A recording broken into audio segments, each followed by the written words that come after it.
Video के नीचे दिए हुए इस लाल रंग के सब्सक्राइब बटन को दबाइए और जुड़ जाइए पवन सिंह न्यूज चैनल से, ताकि आपको पवन सिंह से जुड़ी हर खबर मिलती रहे बिल्कुल फ्री। नमस्कार दोस्तों, आप देख रहे हैं पीएस फैंस क्लब और पीएस फैंस क्लब में आप सभी लोगों का एक बार फिर से स्वागत है। दोस्तों, बहुत दिनों के बाद लेकर आ चुके हैं एक नया और फ्रेश वीडियो। दोस्तों, अब से रेगुलर वीडियो आप लोगों को देखने को मिलेगा, तो चैनल पर लगातार बने रहिएगा।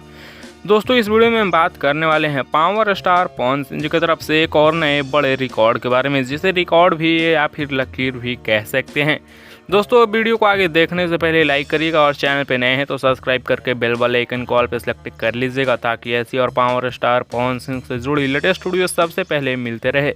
वीडियो को लाइक करिएगा और ज़्यादा से ज़्यादा शेयर करिएगा। दोस्तों, बता दें कि पावर स्टार पवन सिंह जी का आज से शायद 2-2.5 साल पहले एक होली का गाना आया था, कमरिया हिला रही है, जो कि पहला भोजपुरी सुपरस्टार द्वारा गाया हुआ पहला हिंदी सॉन्ग था। और ये गाना यूट्यूब पे 100 मिलियन व्यूज़ क्रॉस कर चुका है और ये गाना पहला बॉलीवुड सॉन्ग बन चुका है या फिर हिंदी सॉन्ग बन चुका है जो भोजपुरी सुपरस्टार के द्वारा गाया गया है। और ये गाना 100 मिलियन व्यूज़ क्रॉस कर चुका है। गाने पे 1.3 मिलियन से ज़्यादा लाइक्स हैं और लगभग 3 लाख से ज़्यादा कमेंट्स भी शामिल है। सो आप लोग इस गाने को और सुनिए और ज़्यादा से ज़्यादा शेयर करिए। वैसे इस वीडियो में बस इतना ही। मिलते हैं आप लोगों से नेक्स्ट वीडियो में नए अपडेट के साथ। तब तक के लिए बने रहिएगा आप हमारे चैनल पीएस फैंस क्लब के साथ।